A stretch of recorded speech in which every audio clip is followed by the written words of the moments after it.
தனுஷ்கோடி அழிவிலிருந்து மீண்டெழுந்த சொர்க்கம். அதாவது ராமேஸ்வரத்தில் இருந்து 25 கிலோமீட்டர் தொலைவில் உள்ளது தனுஷ்கோடி. 1964ஆம் ஆண்டு டிசம்பர் மாதம் ஏற்பட்ட கோர புயல்ல கிட்டத்தட்ட தனுஷ்கோடி நகரம் முழுமையாக அழிந்து விட்டது என கூறலாம்.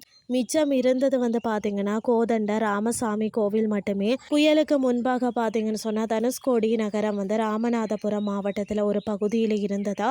இங்கிருந்து இலங்கைக்கு கடற்கரை வணிகம் நடைபெற்று வந்ததா. முக்கிய துறைமுகமாக விளங்கி வந்தது. 2017க்கு பிறகு இங்கு புதிய சாலைகள் அமைக்கப்பட்ட தனுஷ்கோடி நகரம் பார்த்தீங்கன்னா புதுப்பொலிவுடன் காணப்படுகிறதா.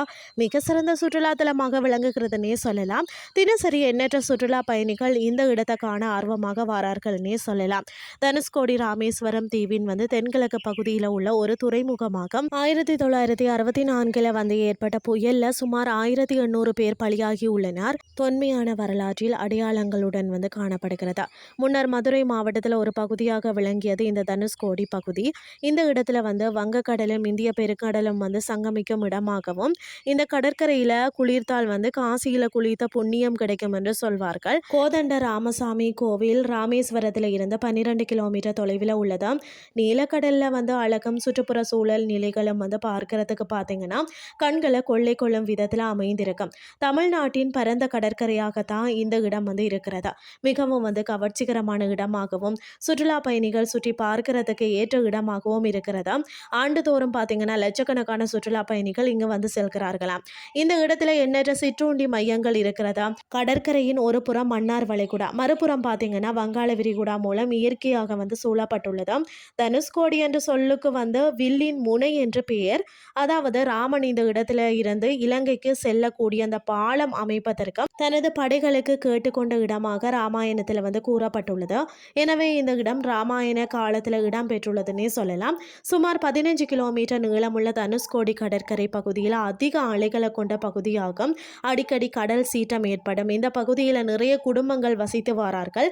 கடல் அலையின் சீற்றத்தை குறைக்க இருபுறமும் சீமை கருவேல மரங்கள் அடர்த்தியாக வளர்க்கப்பட்டுள்ளது.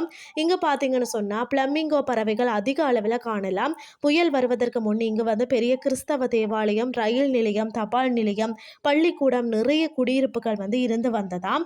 1964 டிசம்பர் மாதம் ஏற்பட்ட புயலால் தான் கோதண்ட ராமன் கோவிலை தவிர மற்ற பகுதிகளில் அனைத்தும் அழிந்து விட்டதாம்.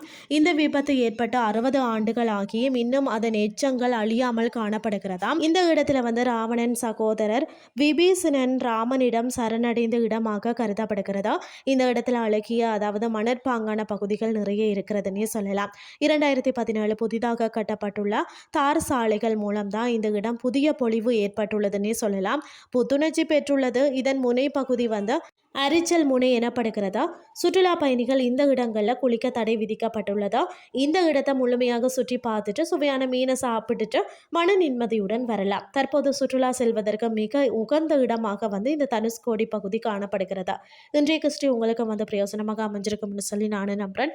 இதே மாதிரி மற்றொரு கிறிஸ்டியின் வாயிலாக உங்களை சந்திக்கிறேன். நன்றி.